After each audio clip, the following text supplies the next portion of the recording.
Bienvenue les amis dans cette nouvelle vidéo où on va parler des enregistrements et des fichiers. Si tu es nouveau sur la chaîne YouTube, n'hésite pas à mettre pause, à t'abonner et c'est parfait. Alors, les enregistrements. Donc, on commence d'abord par voir ce qu'il y avait avant les enregistrements. Donc, voilà. Avant les enregistrements, on avait les tableaux.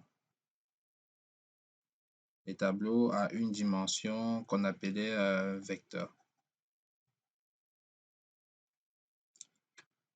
Et les tableaux à deux dimensions qu'on appelait matrice. Donc avant, on avait ça. Tableau à une dimension vecteur, tableau à deux dimensions matrice. Après maintenant, l'idée était de... Alors, les tableaux, ce qu'il faut comprendre, c'est que les tableaux travaillent en mémoire RAM, Random Access Memory. Donc les tableaux travaillent en mémoire RAM au niveau de la machine. Donc l'idée c'était, on a besoin d'un tableau, c'est pour stocker des éléments de nature, de même nature, pour appeler. Parce qu'on avait, on avait un tableau, on pouvait déclarer un tableau T1 de nombre réel, 13, 75, 8 et demi et 9, 25. Ça, c'est un tableau de réel. OK, un tableau d'entier. Mais on ne pouvait pas avoir ceci. On ne pouvait pas avoir un tableau T2 où on a un caractère A, on a une chaîne de caractères Tom, par exemple, et un entier 4 et un réel 5,25 par exemple. On ne pouvait pas avoir un tableau où les données étaient hétérogènes. Donc les données devaient être homogènes. C'est une contrainte des tableaux. Alors, l'idée alors, c'est déjà de 1, comment stocker les données de façon permanente. En fait, c'est je vais dire ça comment? C'est le terme, le mot-clé qu'il faut connaître. Quand on dit déjà permanent, ce sont les fichiers. Il faut directement penser aux fichiers. Permanent, fichier. Alors, permanent, on peut dire encore dans un CD, dans un DVD. Alors, l'idée des fichiers, c'est quoi? L'idée des fichiers, je vous prends un exemple simple. Par exemple, vous voulez faire un système informatique pour gérer les notes des étudiants, par exemple. Vous êtes d'accord avec moi que si un étudiant vient, par exemple, sur votre système, il donne ses notes et qu'il veut immédiatement avoir le résultat, en fait, sa moyenne. Donc, lorsqu'il donne ses notes, le système donne directement la moyenne. Là, ça peut se faire sur un tableau. Là, ça peut se faire sur une mémoire RAM. OK? Maintenant, si on veut stocker, si on veut connaître, si on veut au fil du temps, pour faire un suivi, c'est-à-dire analyser la progression de l'étudiant, on doit pouvoir avoir un système qui permet au fur et à mesure de stocker les moyennes de l'étudiant par rapport à chaque trimestre, par rapport à chaque semestre ou séquence. D'où l'importance des fichiers. Parce que les fichiers vont vous permettre de stocker ces données de façon permanente. OK? Et avec les données, on a la possibilité de fragmenter, comment dirais-je, de fragmenter la structure en fait. OK, on va voir ça. Alors, il y a aussi un truc important. Les fichiers, ok, les fichiers sont bien, il n'y a pas de souci. Mais le problème des fichiers, c'est qu'on ne peut pas accéder comme dans les tableaux de façon indexée. Je prends un exemple. Alors, déjà, je matérialise la structure d'un fichier. Alors, si on voit les tableaux comme, si on voit un tableau à une dimension, comme ceci, bah, un fichier en gros en lui-même, c'est un peu comme ceci. Il est extensible, donc il y a encore de l'espace au fur et à mesure. Ça c'est déjà une première propriété d'un fichier. Le fichier est extensible. OK. Maintenant, un tableau, lui, il a, je vais ça comment? Il a un domaine fini. Le domaine du tableau, c'est l'intervalle, c'est-à-dire la borne inférieure et la borne supérieure du tableau. Ça, c'est le domaine du tableau. Dans le tableau, il a une borne finie. OK? Alors, le fichier, Lui, il est extensible. Il n'y a pas de souci à ce niveau-là. Il est très extensible. Bien. Alors, comme je disais tantôt, le souci au niveau des fichiers, euh, c'est que les fichiers, en fait, on ne peut pas accéder de façon indexée. Je prends un exemple. Après, je vais expliquer la structure d'un fichier. Par exemple, si on a un tableau qui a 5, 6, 7, 9, dans le même fichier, on peut avoir ces mêmes données. Je vais après expliquer ce que c'est qu'un fichier réellement. 5, 6, 7, 9. Ok. Alors, ce qu'on peut faire, ce qu'on sait, voilà, ok. Alors, c'est un petit peu bugué là. Bon, ça ne dérange pas. Ok. Ce qu'on sait faire, c'est qu'on sait qu'au niveau des tableaux, on a 1, 2, 3, 4. Ok. Ça, c'est notre tableau T et ça, c'est notre fichier F. Après, on va voir comment les fichiers, ça se passe. Euh, bien. Si on veut accéder à un élément du fichier, du tableau, si je vais accéder à 7, je fais juste T de 3 et j'accède à la valeur 7. Ça, on connaît faire. On connaît le faire. Mais pour le fichier, on ne peut pas. Si je veux accéder à 7, ce que je dois faire, c'est que je dois d'abord accéder à 5 et à 6. C'est pour ça qu'on dit le fichier est à accès séquentiel. Et ça, il faut noter. Le fichier est à accès séquentiel. Ça veut dire que quoi? Pour accéder à un élément en position 3 du fichier, en portion 3 du fichier, tu dois d'abord accéder aux éléments précédents. C'est-à-dire, si tu veux accéder à un élément en position n, tu dois accéder d'abord aux éléments en position n-1. C'est un peu ça. OK. Ça, c'était un peu pour vous montrer que, OK, les fichiers, c'est bien beau, mais ça a quand même des limites. Bien. Alors, avant de tomber vraiment dans le vif du sujet, avant de parler vraiment des fichiers et d'entrer vraiment dans ce qu'on doit voir, on doit comprendre ce qu'on appelle par la notion d'enregistrement. On a vu les tableaux. On a dit que les tableaux, on a les tableaux à une dimension, les tableaux à deux dimensions. OK. Là, c'est super. Les tableaux, le but des tableaux, c'est de stocker des données. OK. Des données hétérogènes. Maintenant, c'est un peu compliqué parce que imaginez-vous que on veuille stocker par exemple, comment dirais-je, stocker par exemple un étudiant, un élève. Comment je fais pour stocker un élève? Vu que dans un tableau, le tableau peut être soit un tableau d'entier, soit un tableau de réel. Comment je fais alors pour stocker un élève ou un étudiant? D'où les enregistrements. Les enregistrements, c'est une structure donnée qui va pouvoir comporter des champs. Et les champs ne sont pas obligés d'être du même type, de même nature. OK. Je prends mon exemple avec, l'exemple avec l'étudiant. Alors, donc, si par exemple j'ai un étudiant, OK. Si par exemple j'ai un étudiant. Alors, on suppose que l'étudiant est caractérisé par quoi? Il est caractérisé par son nom. Le nom, je vais le mettre sous forme de chaîne. Alors, on peut mettre chaîne ou chaîne de caractères, c'est la même chose. Ensuite, je vais prendre l'âge. OK, l'âge, c'est un entier. L'âge, c'est pas un réel. Ah, il faut faire très attention. Il y a des structures de données, il y a des types, en fait, des champs où si tu te trompes sur le type, c'est mort. On ne peut pas accepter. Il y a certaines erreurs qu'on ne pardonne pas. OK. Maintenant, il y a quoi? Le sexe. Le sexe, à lui, c'est un caractère. Alors, le sexe, ça peut être un caractère comme ça peut être une chaîne de caractères. Ça dépend alors de l'énoncé. Dans l'énoncé, on peut dire F pour féminin et M pour masculin. Ça dépend vraiment. Mais pour vraiment montrer qu'on peut prendre des éléments de nature différents, euh, on va prendre le sexe comme un caractère. OK. Caractère. Et enfin, un étudiant est caractérisé par, on va dire quoi? Son argent de poche. OK. Alors, l'argent, généralement et toujours, c'est un réel. Donc, un réel. Euh, on peut ajouter une variable booléenne, mais je vais pas entrer, je vais laisser ça. OK. Donc, par exemple, on a cette structure de données. On veut représenter cette structure de données en algorithmique. On veut une structure de données. On veut représenter cette information, parce que quand je dis structure, on veut représenter cette information en algorithmique. Comment on fait pour représenter cette information en algorithmique? C'est simple. On utilise des enregistrements. Alors, comment on fait pour matérialiser ça sous forme d'enregistrement, c'est très simple. Donc, je mets type parce que c'est un nouveau type, comme les tableaux. J'avais déjà expliqué cela. Si vous n'êtes pas familier avec cela, je vous invite à regarder les vidéos sur les tableaux. Les tableaux, ce sont des nouveaux types.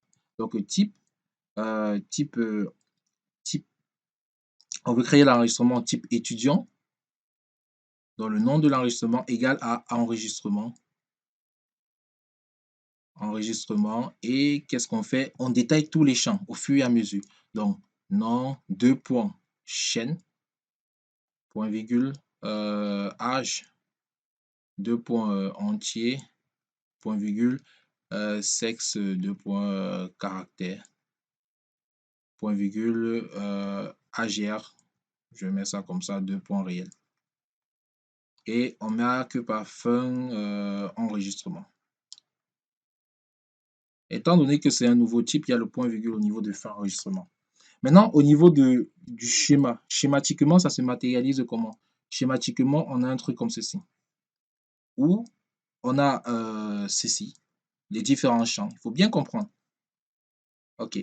Bon, avant de revenir sur le schéma, parce que c'est pour que vous essayez de bien comprendre, si on déclare une variable, si je dis var, par exemple, var E1, deux points de type étudiant, point virgule. Ça signifie quoi? Ça signifie qu'actuellement, dans la mémoire, j'ai... alors, je vais bien prendre un truc. Il faut bien comprendre ceci pour essayer de bien comprendre ça. Alors, je vais effacer ça. Alors, actuellement, lorsque je crée ma structure donnée, en mémoire, il y a un truc comme ceci. Il y a étudiant. Il y a, on va dire quoi? Un modèle. On va dire ça comme ça. Un modèle étudiant ou qui comporte quatre champs, qui comporte le nom, l'âge, le sexe et l'argent de baigner, l'argent de poche. Maintenant, lorsque je dis va E1 étudiant, en fait, il y a une variable E1 qui va s'inspirer du modèle étudiant pour créer sa structure. Donc, on se base sur quelque chose en fait. C'est ça que je voulais expliquer. Donc, on se base sur étudiant qu'on a déclaré plus haut. On a dit qu'étudiant avait quatre champs. Donc, du coup, quand on fait var E1 étudiant, en fait, étudiant E1, pardon, se base sur le modèle étudiant pour créer cette zone mémoire. Et E1 en lui-même, c'est une variable qui pointe là. Et l'adresse de cette variable, c'est tout simplement l'adresse du premier champ de la structure donnée étudiant. C'est pas si compliqué que ça. Bon, alors, maintenant, on a bien vu comment représenter un étudiant. Maintenant, dans un algorithme, ça se passe comment?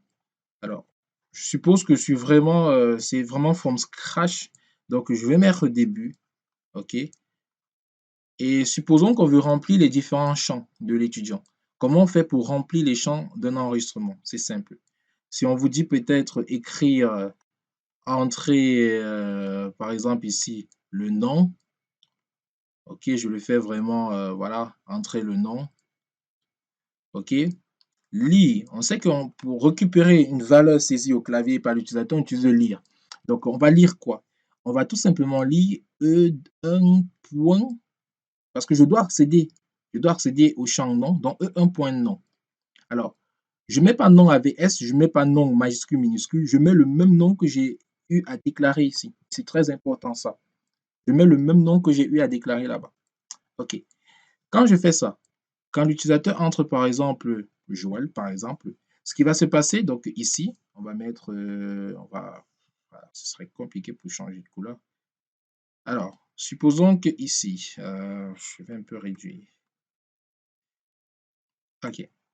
Donc, here we go. Donc, supposons que là, l'utilisateur entre par exemple Joël, OK, comme valeur, OK. Lorsqu'il va entrer cette valeur, en fait, ça va aller se stocker dans cette case-ci, comme ceci, tout simplement. On fait la même chose, écrit, entrez votre H, je vous laisse compléter, on a déjà vu ça dans différentes vidéos. Lit E1.H. OK. Et ici, on suppose que l'utilisateur entre par exemple 45. Donc là, on va venir mettre 45. Et c'est comme ça se passe avec les enregistrements. Donc pour accéder à l'enregistrement, on fait E1 qui est la variable qui pointe ou qui est la variable qui contient toute la structure enregistrement et on fait point pour accéder au champ. Pourquoi on fait point? Parce que l'enregistrement a plusieurs champs. Du coup, pour accéder à un champ précis, on doit faire point. Point, c'est un peu comme la flèche. Vous dites qu'on pointe sur ça. Point, je pointe sur ça. Je pointe sur quoi maintenant? Je pointe sur un champ. Et comment on fait pour savoir le champ? C'est parce que E1 se base sur le modèle. Nom, âge, sexe, agent. Parce que si on inversait, si par exemple j'avais mis âge d'abord, après j'ai mis nom, si j'inversais les deux, bah, le modèle devait être aussi inversé.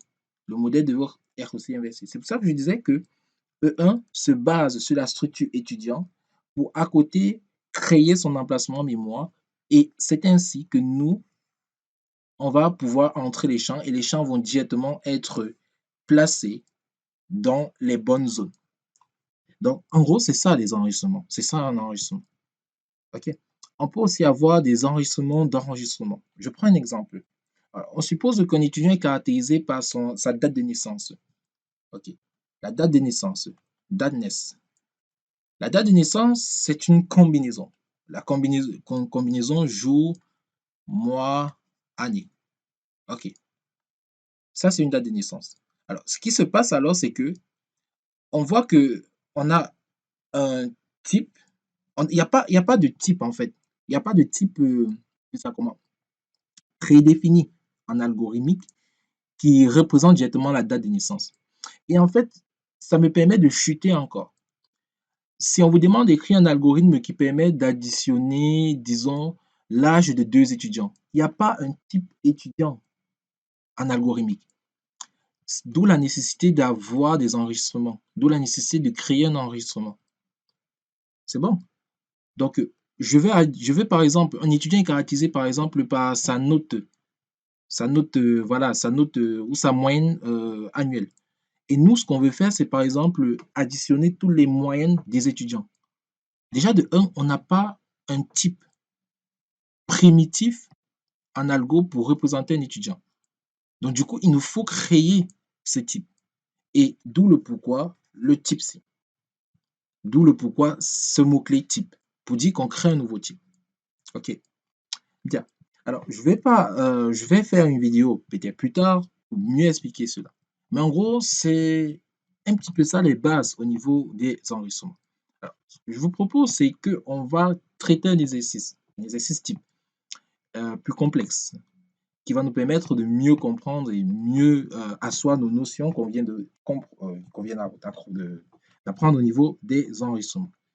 Alors, bah, pour ce faire, il faudrait un peu, alors est-ce que je fais le nettoyage? Bah, non. Je vais juste, alors ça, bah, tout ce que je vais faire, bon déjà, ouais, donc ce que je vais faire, c'est porter ça et le mettre ici. Bah, c'est venu avec, celui-ci, bon, pas de souci. Alors on va retirer ça. OK. Donc, on va essayer ensemble de faire cet exercice pas à pas. Et je vais essayer de structurer, de bien expliquer pour que vous essayiez de comprendre. C'est pas compliqué. Donc, qu'est-ce qu'on dit? Dans un établissement d'enseignement supérieur, on veut constituer un répertoire des enseignants. OK, un répertoire. Chaque enseignant est caractérisé par son code. Donc, vous voyez déjà que on dit qu'on veut créer un répertoire d'enseignants.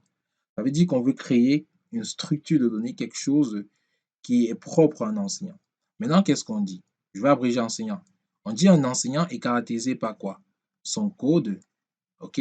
Alors, le code, on ne sait pas encore si c'est un entier ou si c'est une chaîne de caractères. C'est en fonction de l'exercice. Et je vous dirai comment évaluer la situation dans ce cas-ci. Ensuite, son nom. Alors, le nom, bah, c'est une chaîne. On peut déjà placer ça. Mais il faut toujours regarder ce que l'exercice dit après. Le prénom. Le prénom, c'est une chaîne. OK? Je diminue un peu ça. Bon, on va d'abord continuer comme ça. Le grade. Alors le grade de l'enseignant, alors le grade, c'est une chaîne, et son sexe. Son sexe, il faudrait vraiment, voir la suite parce qu'on ne sait pas si c'est masculin ou c'est féminin. Mais généralement, on va partir du fait que c'est un caractère. Donc, on va partir du fait que c'est un caractère. Donc, bah, on y va. Donc, on lit. Donner une déclaration du type enseignant. Alors, vous voyez, on dit donner une déclaration du type enseignant. Donc, ça, vous convenez avec moi qu'au départ, on n'a pas de type enseignant. Au départ, on n'a pas de type enseignant. Donc, du coup, on nous demande de donner une déclaration de type enseignant. Ça veut dire qu'on veut que l'on crée un nouveau type qui va s'appeler enseignant. OK? Donc, c'est ce qu'on va faire. Donc, bah, on va continuer avec le rouge. Alors, ça c'est là. OK. Ah, je vais un peu scinder là. OK. Donc, donner une déclaration du type enseignant. Donc, voici comment ça va se passer. On met type, OK, enseignant, enseignant égale enregistrement, enregistrement et c'est R ici, enregistrement. Maintenant, le code. Alors, on regarde un peu la deuxième question. Alors, vous voyez là, qui affiche la liste des enseignants féminins. Vous voyez là, féminin, ça veut dire que le sexe, bah, c'est une chaîne. C'est pour ça qu'il faut essayer de bien lire tout l'énoncé. Là, le sexe, c'est une chaîne. Écrire une procédure qui prend un code d'un enseignant. Ok, si on veut garder l'exécution, nanani, nanana. Ok, d'accord. Bon, du coup, le code, on va le prendre comme une chaîne.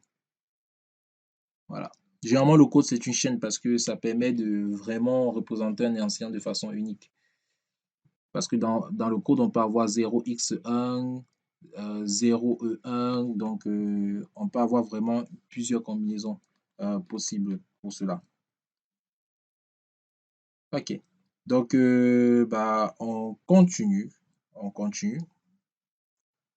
Oula. Bien.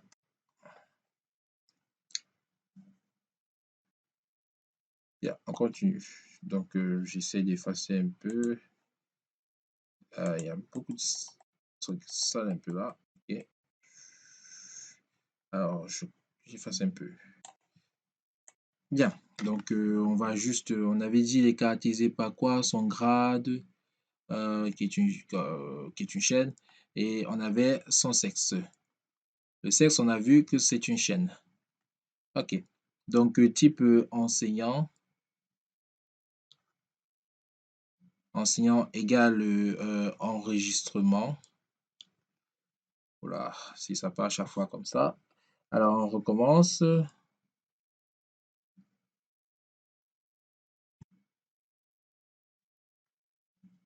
Alors,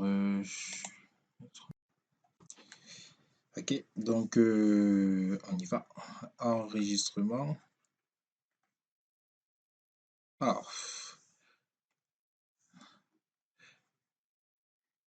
ok. Ah, je vais y arriver. Alors, type enregistrement. Ah, putain. Allez, on y va. Je réduis un peu ça. Super. Donc, type enseignant. Enseignant. Alors, enseignant, c'est au singulier, vu que c'est un seul type qu'on veut réaliser. Donc, enseignant égale à enregistrement. Enregistrement, crochet. Ok, un enseignant est caractérisé par quoi? On va y aller vite. Le code, qui est une chaîne. Le nom, qui est une chaîne. Le prénom, qui est une chaîne. Et le grade, qui est une chaîne. Je pense que le grade ici, c'est vacataire, titulaire, je pense. Ça dépend du contexte. C'est un établissement d'enseignement supérieur. Ok, donc bien. Le temps que je retrouve. Voilà. Ok. Donc, on a le sexe. On a vu que le sexe est une chaîne de caractères, donc chaîne. Et on a fin enregistrement. Point virgule. Ok. Donc là, ça répond à la première question. Donner une déclaration du type enseignant. Maintenant, écrire une procédure qui permet de créer un vecteur de n enseignants. Alors, il faut bien comprendre le sens ici, hein. Alors, déjà, en algorithmique, on ne peut pas créer un tableau. Il faut bien comprendre ça. En algorithmique, on ne peut pas créer un tableau dynamiquement comme si on était dans le langage C. Voilà. Le tableau doit toujours avoir une taille fixe. Donc, pour la deuxième question, la première chose qu'on fait, c'est définir une constante n égale à 100. Première chose. OK. Ensuite, on dit écrire une procédure qui permet de créer un vecteur de n enseignants. Donc, écrire une procédure qui permet de créer un vecteur de n enseignants. OK. L'objectif, quand on dit créer un vecteur de n enseignants, ça veut dire que quoi? Et ça me permet de, voilà, de chuter, d'expliquer comment on peut combiner les enregistrements et les tableaux. OK. L'idée, en fait, c'est qu'on a ce tableau-ci. Je vais faire ça de façon très, très abstraite. On a ce tableau T. OK. Je suppose 1, 2, 3, 4.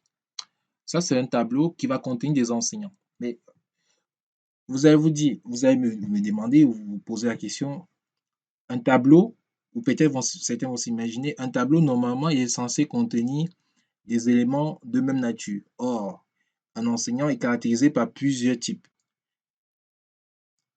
Vous avez peut-être, voilà, vous avez peut-être des bonnes questions, la bonne réflexion. Mais ce que vous devez comprendre, c'est que, en fait, le tableau, c'est un tableau d'enseignants. Ça veut dire que quoi? Ça veut dire qu'ici, j'aurais E1, E2, E3, E4. Maintenant, E1 en lui-même, c'est un enregistrement qui est de type quoi? Étudiant, enseignant. Donc, ça signifie que le tableau est toujours homogène. On ne brise pas la règle du fait que le tableau doit contenir euh, des données homogènes. Même si les éléments qui sont à l'intérieur du tableau ne sont pas homogènes en leur sein, le tableau, lui, contient des éléments homogènes. OK, parce que c'est un tableau d'enseignant. E1 est un enregistrement, c'est une variable de type enseignant. Et ainsi de suite pour E2, E3, E4. OK, donc l'idée, c'est ça. L'idée, c'est dans le tableau, l'idée, c'est que dans le tableau, on puisse insérer des enseignants. Maintenant, pour faire cela, la première chose qu'on a eu à faire, c'est de déclarer une constante n qui va correspondre à la taille maximale de notre tableau. Maintenant, on va écrire une procédure. Maintenant, il y a beaucoup de questions qui vont se poser. Donc, j'écris d'abord procédure. Alors, le but, c'est de faire quoi? On a dit une procédure qui permet de créer un vecteur de n enseignants. Donc, procédure créer enseignant. On va dire ça comme ça. OK. Là, on doit se poser la question. C'est-à-dire que c'est une procédure. L'exercice a dit que c'est une procédure. Maintenant, la question qu'on doit se poser, c'est passage par adresse ou passage par valeur. Alors, ce que vous devez vous poser comme question, c'est quoi? Si je prends ici un paramètre, mon tableau T, je peux appeler ça table enseignant, c'est juste pour être rapide au niveau de la saisie. Donc, si j'appelle ça mon tableau T, attention, si j'appelle mon tableau T, vous constatez avec moi que je n'ai pas défini le type du tableau. Donc, il faut d'abord définir le type du tableau. Alors, vu que ça va un petit peu bugger, donc je vais mettre une croix ici. Voilà, patientez un peu. Ok, oui. Je vais mettre une croix ici pour dire que là, il devait y avoir quelque chose. Et ce quelque chose-là, c'est ceci. Alors, lorsqu'on finit de déclarer la constante, bah, normalement, ce qu'on doit faire, c'est déclarer le type tableau. Donc, pour ce faire, on va dire type T, bon, tab, non. le type ENS, ou tableau d'enseignant, qui est égal à tableau 1.n de enseignant. OK, de enseignant. Je réduis un peu. Ah, OK, de enseignant. Alors, je vois, je peux venir là. OK. Alors, patiente un petit peu, tant que je puisse gérer ça efficacement. OK. Voilà, ça.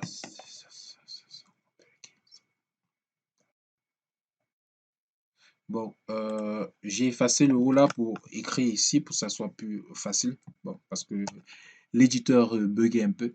Voilà. Donc, comme je disais tantôt, on va déclarer un type tab ENS qui est égal à tableau crochet 1.n 2. On va prendre le nom qu'on a déclaré ici là. Donc, je mets grand E, de enseignant. De enseignant. Donc, c'est le même nom de enseignant avec T. Je réduis un peu. OK, OK. Alors, OK, de enseignant. Donc, T. Voilà. Donc, ce type qu'on a déclaré ici, bah, c'est lui ici c'est encore lui qu'on utilise ici à côté. Donc, maintenant, ce qu'on va faire, c'est quoi? On va maintenant se lancer dans la procédure. Donc, procédure, créer, créer,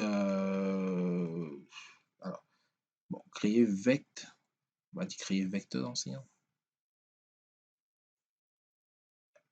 C'est pas terrible ça. Alors, allez, donc créer vecteur, on va y arriver. Créer vecteur, créer vecteur ENS. On va mettre ça comme ça. OK, donc comme je voulais expliquer tantôt, OK,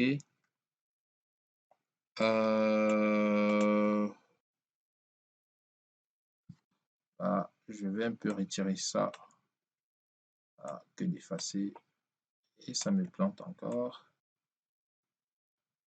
OK, donc la procédure, on va l'appeler créer vect ENS. Et il va prendre quoi en paramètre? L'idée, on se posait la question si c'était un passage par adresse ou si c'était un passage par référence. Donc, en fait, l'idée, c'est tout simplement ici, je vais déclarer le tableau et vous allez voir. Si on déclare un tableau T, tab ENS, OK. N'oublions pas que l'exercice a dit, voilà, l'exercice a dit créer un vecteur de n enseignants. Donc, je mets un petit peu pour. OK. Allez, on y va, on y va. Alors, comme je disais tantôt, l'exercice a dit qu'il prend en paramètre le vecteur d'enseignant, non, qui crée un vecteur de n enseignants. Donc, il va créer en fonction du nombre. Oula.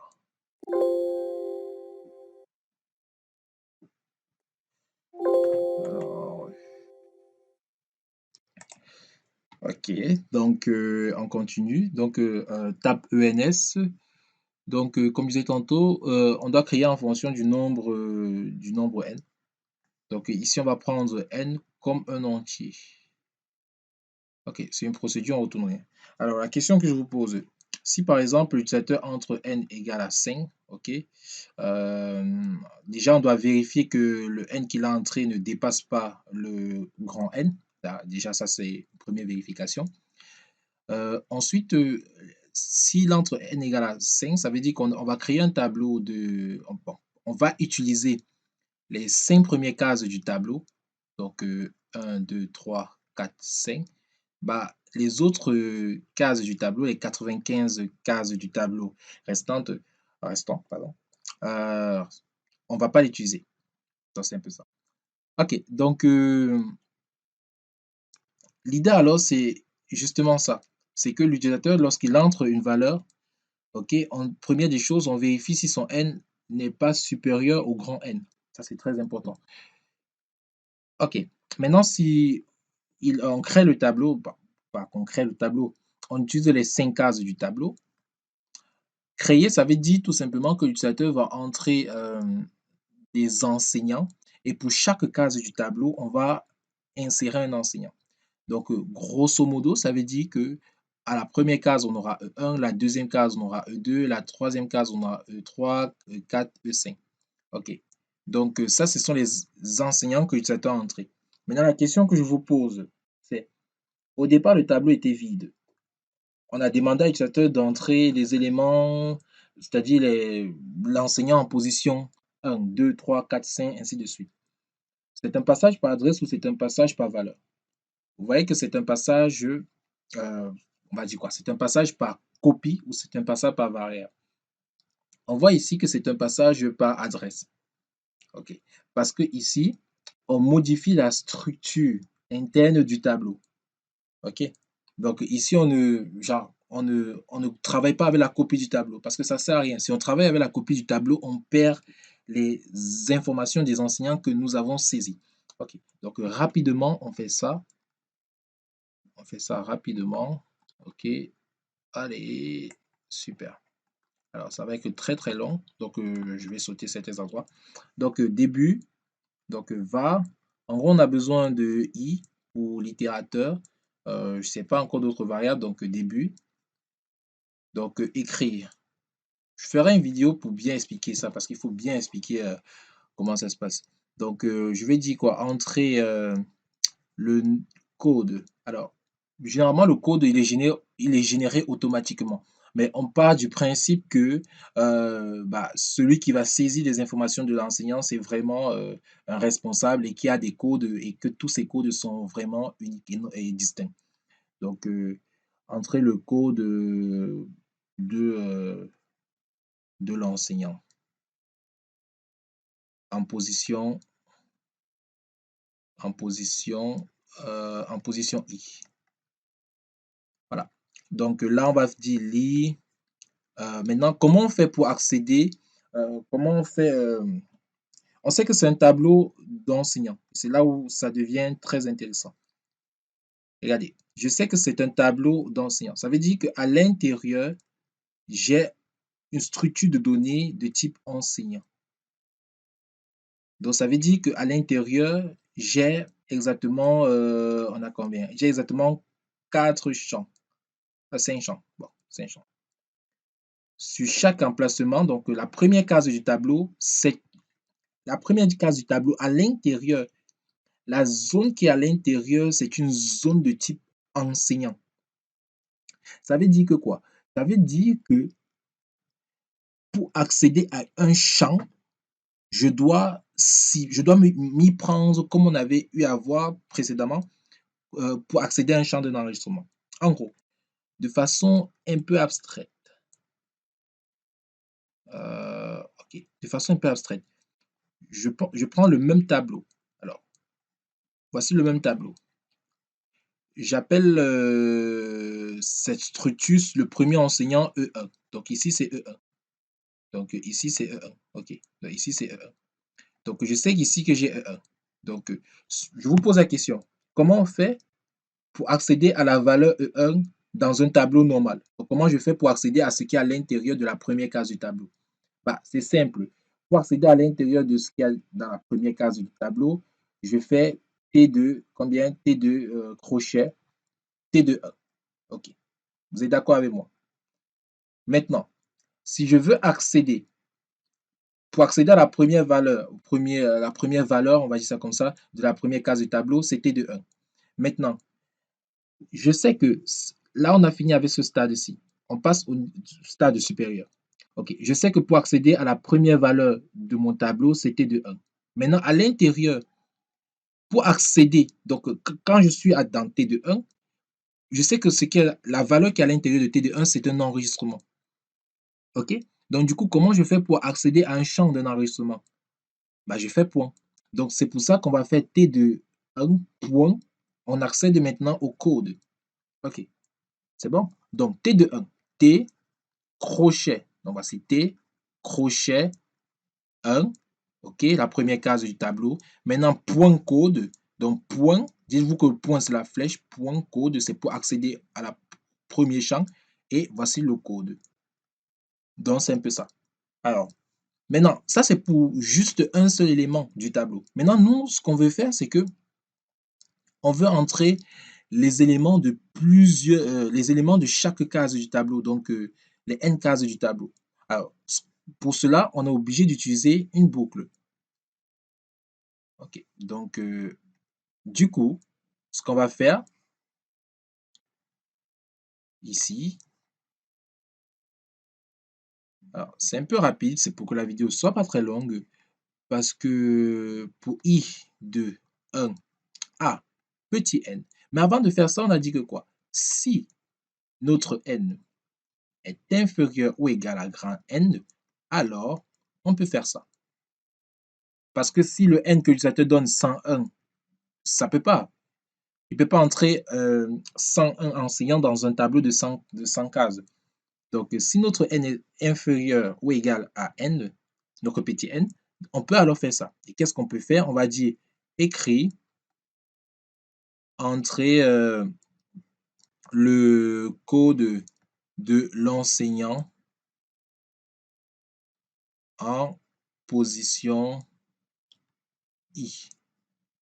Et après, qu'est-ce qu'on fait? On dit lit T de I, vu qu'on suppose que I à cet instant I c'est 1, point, on accède au code. On accède au code, point. Maintenant, ça c'est juste le code. L'enseignant a combien de champs? 5 champs.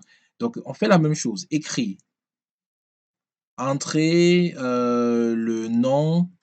entrer le nom de l'enseignant en position I, c'est-à-dire en position 1.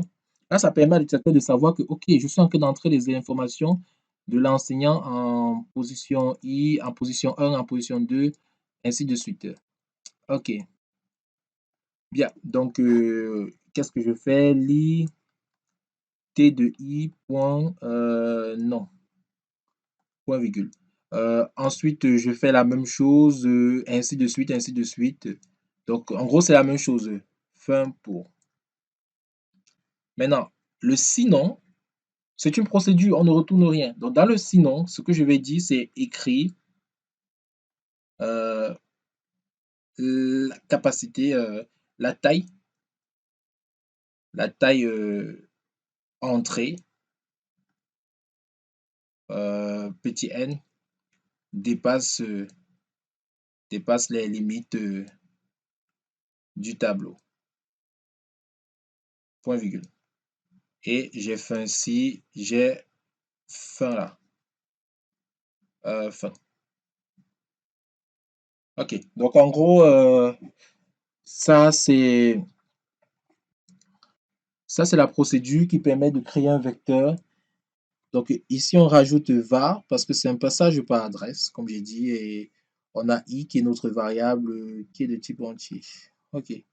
Donc, c'est un peu ça. Vous pouvez compléter le reste. L'idée, c'était de comprendre vraiment comment ça se passe. Donc, à chaque instant, i va prendre 2. Quand i prend 2, on remplit les informations de tout un enseignant, champ par champ. Quand il prend 3, les informations de tout un enseignant, champ par champ. OK. Bien, on y va vite. Peut-être je vais m'arrêter. Écrire une procédure qui prend en paramètre un vecteur d'enseignant et le code d'un enseignant et qui recherche si cet enseignant existe ou pas. Donc ici, on veut juste prendre. Donc, alors, on a dit écrire une procédure qui prend en paramètre un vecteur d'enseignant et le code d'enseignant et qui recherche si cet enseignant existe ou pas. Donc, c'est une procédure. Donc, du coup, on ne va rien retourner, on va juste afficher. Donc, on fait ça rapidement. Procédure, recherche ENS. On prend en paramètre le vecteur d'enseignant qu'on va en appeler T.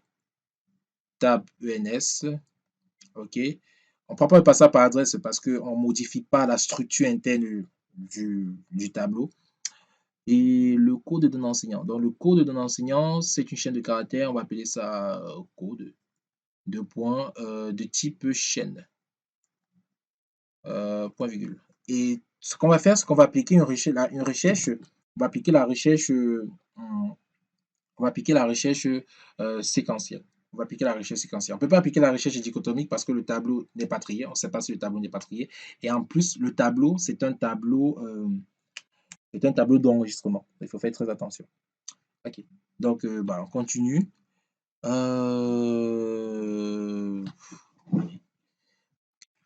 Donc, ce qu'on va faire, on va dire var. On a début. OK.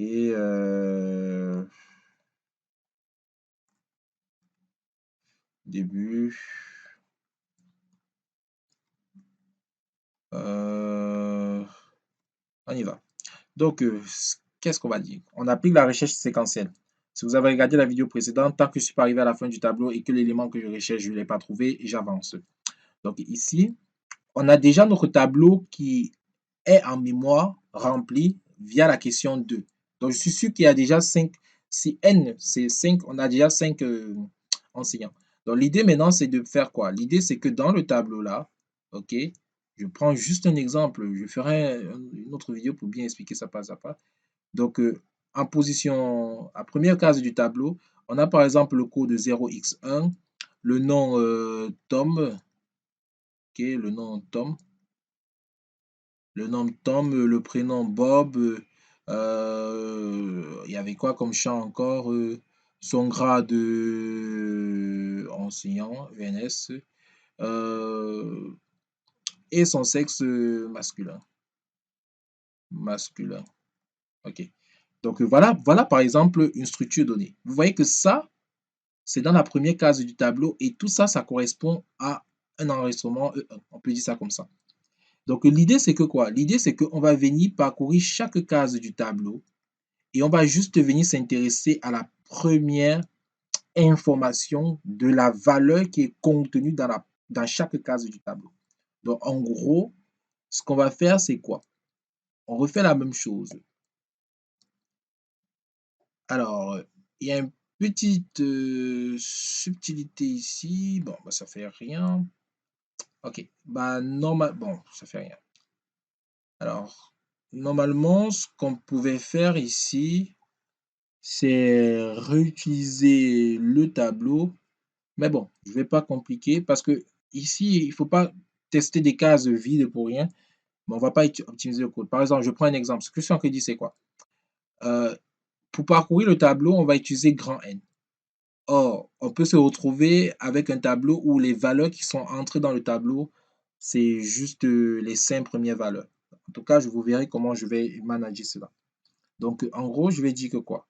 Tant que je ne suis pas arrivé à la fin du tableau, donc tant que, on va initialiser I à 1, tant que I est inférieur ou égal à grand N, et que l'élément que je recherche, je ne l'ai pas trouvé, l'élément qu'on recherche, c'est qui? C'est le code. Et comment on sait qu'on ne l'a pas trouvé? C'est tant que le code est différent de T de I point code. Parce qu'on veut, on veut juste vérifier le premier champ de la valeur qui est contenue dans chaque case du tableau. De l'enregistrement qui est contenu dans chaque case du tableau. C'est juste ça. Fait.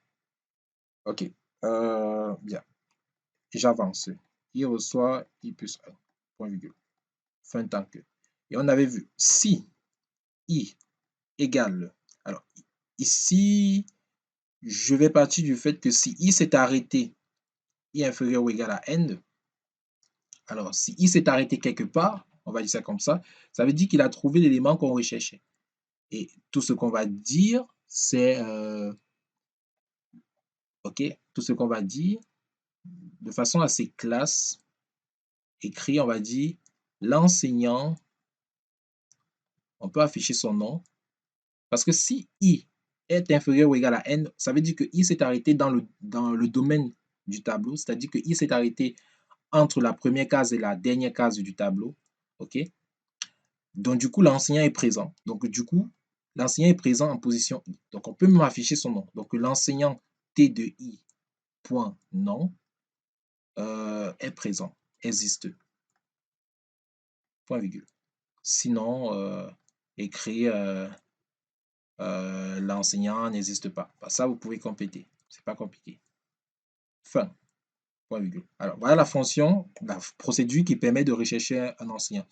Une procédure ne retourne pas, on affiche juste on affiche juste ce qu'il faut faire, ce qu'il faut afficher et on quitte derrière les problèmes. On va dire ça comme ça. Ok, la question 4. Écris une procédure qui affiche la liste des enseignants féminins. Alors ça, c'est très facile. C'est la même chose qu'on a eu à faire. On va toujours appliquer une recherche. Donc, procédure recherche, recherche féminin. Vous pouvez donner les noms, il faut donner des noms cohérents. Donc, nous, ce qu'on a juste besoin, c'est du tableau d'enseignants, tab ENS. Ok, je vérifie juste que ça enregistre bien. Voilà, on est déjà à 1 heure. Ok. Bien, donc, procédure recherche féminin. Donc, T de point de type tab ENS. Alors, ce que je vais faire ici, déjà var, j'aurai besoin de I comme entier. Ok. Début. Ce que je vais faire alors, c'est quoi? Je vais tout simplement dire que quoi? Je vais faire une recherche. Alors, la question c'était qui affiche la liste des enseignants féminins. Bah, ce qu'on va faire, c'est que on veut juste afficher, on va afficher la liste des enseignants féminins. Donc, on ne doit pas utiliser une recherche séquentielle. L'idée, c'est de vraiment, dès que tu trouves, tu affiches. Dès que tu trouves, tu affiches. C'est pas que dès que tu trouves une personne qui est féminin, tu t'arrêtes. C'est un peu ça, c'est comme ça qu'il faut réfléchir. Ok, donc du coup, on va utiliser une boucle pour.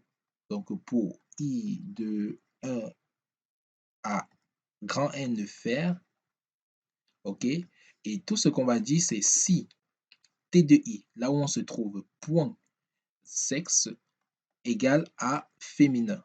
Féminin, on avait pris le sexe comme chaîne de caractères. Alors, bah, si c'est ça, qu'est-ce qu'on fait? Écrit, on affiche toutes les informations. Le code de l'enseignant est T de I point code.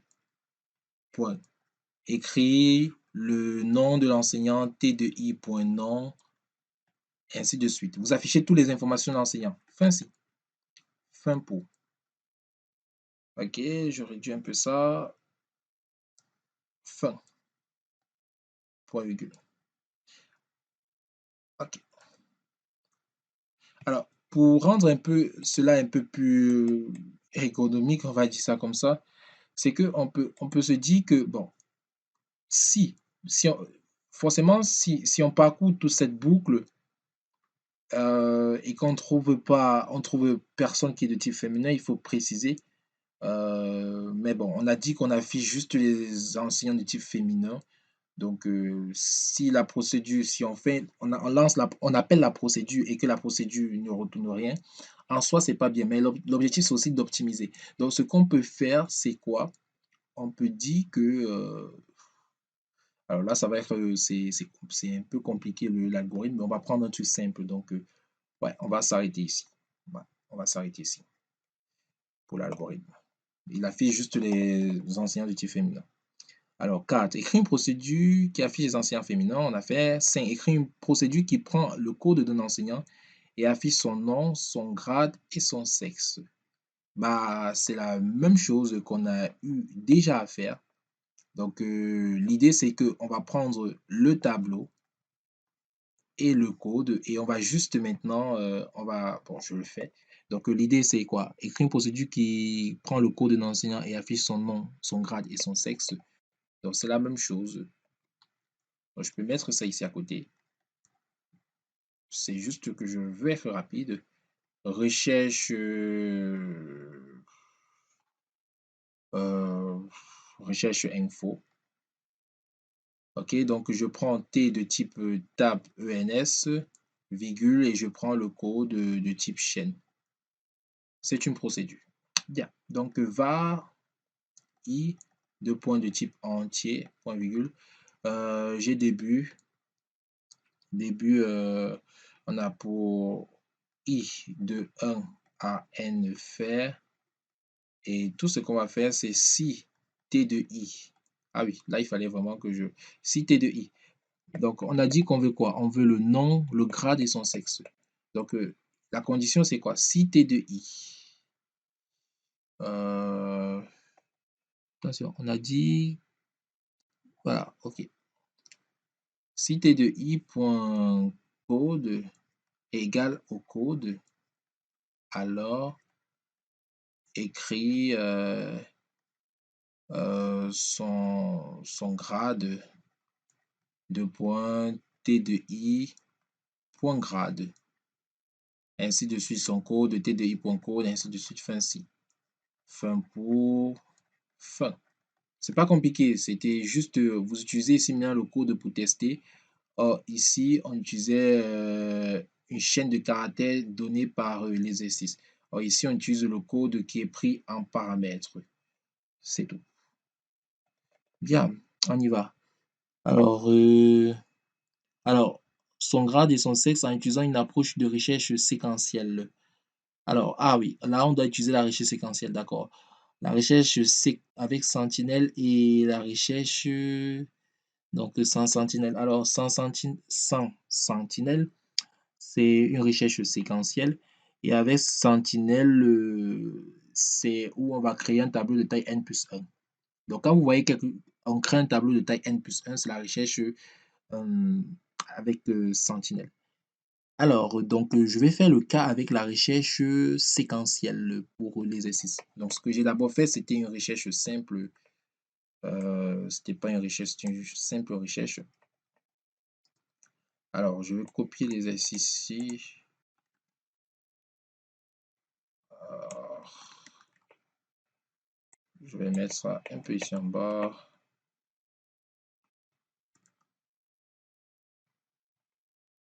Alors, non, ça veut dire que ça va pas copier.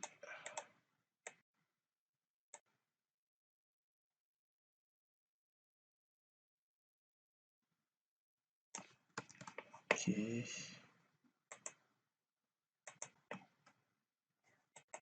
Alors, mettons ici. Ok.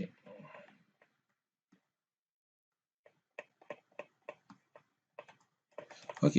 Donc, on y va.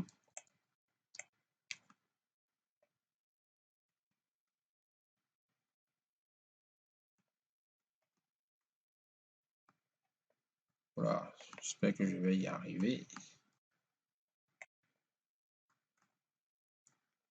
Ok, donc on y va pour la recherche avec Sentinel. Bon, dans cette vidéo, je vais juste faire la recherche avec sans Sentinel, pardon.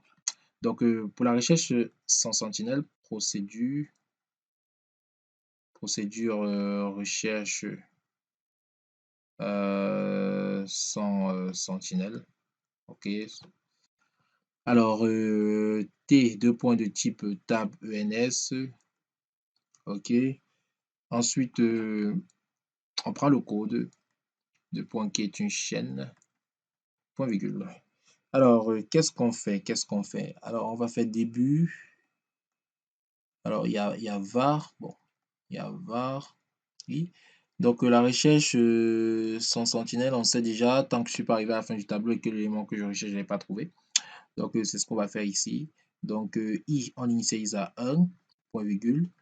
Tant que je ne suis pas arrivé à la fin du tableau, tant que I est inférieur ou égal à grand N, et que l'élément que je recherche, je ne l'ai pas trouvé, T de I.code, faire, OK,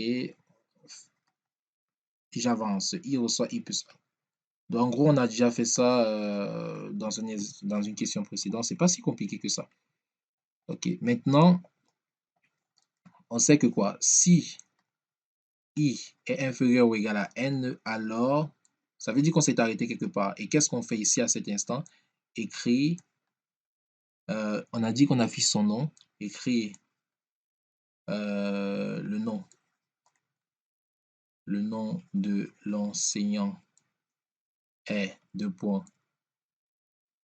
T de I point nom.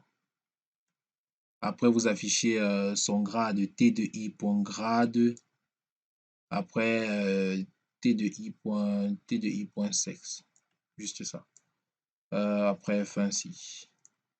Ah non, attention. Il y a le sinon. Sinon, dans le sinon, vous dites juste écrit enseignant inexistant. On va dire ça comme ça. Point virgule. Fin si, fin. Point virgule. Maintenant, ça c'était pour la recherche sans sentinelle. C'est pas si compliqué, c'est tout ce qu'on a déjà eu à faire. Alors, donc on continue. Si on veut garder de façon permanente les résultats de l'exécution, les structures données précédentes seront-elles toujours les mêmes? Alors, si on veut garder les résultats de l'exécution, les structures données précédentes seront-elles toujours les mêmes? Alors, le contexte, c'est quoi? On veut stocker des enseignants dans une structure de données permanente. Actuellement, les enseignants sont stockés dans le tableau. Il ne faut pas oublier. On a notre tableau T et dans notre tableau T, on a E1, par exemple, E2, E3. Si n égale à 3, on a ceci. Ça, c'est les cases restantes du tableau parce qu'on a pris n égale à 100. Super. Maintenant, ça, c'est quand on utilisait les tableaux. On a vu dans l'introduction, et c'est pour ça que j'ai commencé par ça, on a vu que les tableaux sont des structures données à mémoire volatile. Donc, elles travaillent sur des rames. Le tableau travaille sur la rame. Donc, du coup, on demande maintenant, on veut une structure. On demande que pour un enseignant, est-ce que la structure donnée, pour un enseignant, la structure de données, c'était l'enregistrement. La structure donnée, c'était l'enregistrement pour un enseignant. La structure donnée qui permettait de caractériser ou de stocker les informations d'un enseignant. Maintenant, pour l'ensemble des enseignants, c'est-à-dire une liste d'enseignants, c'était un tableau. OK. Donc, pour un enseignant, oui, la structure donnée va rester la même parce que c'est l'enregistrement. OK. Pour l'ensemble des enregistrements, pour l'ensemble des enseignants, c'était un tableau qu'on utilisait. Donc, non, ça va changer parce que maintenant, on va utiliser les fichiers. Je reprends. Pour représenter un enseignant, on a vu qu'on utilisait les enregistrements, juste les enregistrements. OK. Maintenant, pour représenter l'ensemble des enseignants, c'est-à-dire une liste d'enseignants, on utilisait les tableaux. Depuis, on travaillait avec les tableaux. Maintenant, ici, on nous pose la question, est-ce que la structure donnée enregistrement des enseignants doit changer? Non. Est-ce que la structure donnée qui représentait l'ensemble des enseignants, c'est-à-dire les tableaux, doit changer? Oui. Maintenant, on va utiliser les fichiers. Données en justifiant les structures données dynamiques pouvant aussi être utilisées pour représenter l'ensemble des enseignants. Alors, la structure de données qui peut être aussi utilisée, bah, ce sont les fichiers. Et on a vu pourquoi les fichiers. Donc, maintenant, comment on fait pour créer ou pour créer un fichier d'enseignant? C'est simple. Type fiche ENS égale à fichier de enseignant. Et vous voyez qu'on se sert toujours, attention, enseignant AVT, point virgule, on se sert toujours de enseignant qu'on a créé avec les enregistrements durant la première question. Voilà. Enseignant. Ok, les amis, c'était tout pour cette vidéo. La vidéo est assez longue. Donc, c'est un peu ça. C'est un peu ça. Donc, si vous avez des questions, n'hésitez pas à mettre les questions en commentaire. Si vous avez d'autres problématiques, n'hésitez pas aussi. Donc, l'objectif était vraiment de comprendre la notion d'enregistrement de fichiers et d'autres, la façon de travailler, passage par adresse, passage par valeur, recherche séquentielle. OK? La recherche séquentielle, on appelle aussi la recherche séquentielle, on appelle aussi sans sentinelle. OK? Maintenant, ce que vous devez comprendre, c'est que on a la recherche avec sentinelle, c'est toujours une recherche séquentielle. Je reprends. La recherche avec sentinelle, c'est toujours une recherche séquentielle. Seulement que lorsqu'on travaille sur un tableau de taille n égale à peut-être 5, bah, la recherche avec sentinelle va travailler sur un tableau de taille n plus 1, comme ceci. OK. Donc dans la recherche, séquentielle avec la sentinelle est toujours placée hors du domaine logique du tableau. Donc la sentinelle est toujours placée hors du domaine logique du tableau. Le domaine logique du tableau ou le domaine ou l'intervalle du tableau, c'est ceci. Voici notre tableau initial. Son intervalle T, c'est ça. Maintenant, ça, c'est notre T1, c'est toujours notre T, notre tableau T, seulement que le N ici, le M ici, c'est N plus 1. Donc, quand tu vois N plus 1, tu sais que c'est la recherche. Quand tu vois un tableau initial avec N qui est égal à n'importe quelle valeur, et tu vois que le même tableau, on utilise avec grand M, bah, sache que la dernière case, c'est l'élément qu'on recherche. C'est ça le but de la recherche avec Sentinel. Donc, dans la recherche avec la recherche avec Sentinel, la sentinelle est placée hors du domaine logique. Donc, à la dernière case du tableau, en gros. Donc, les amis, c'était tout pour cette vidéo. À très bientôt pour une prochaine vidéo. La vidéo était très longue.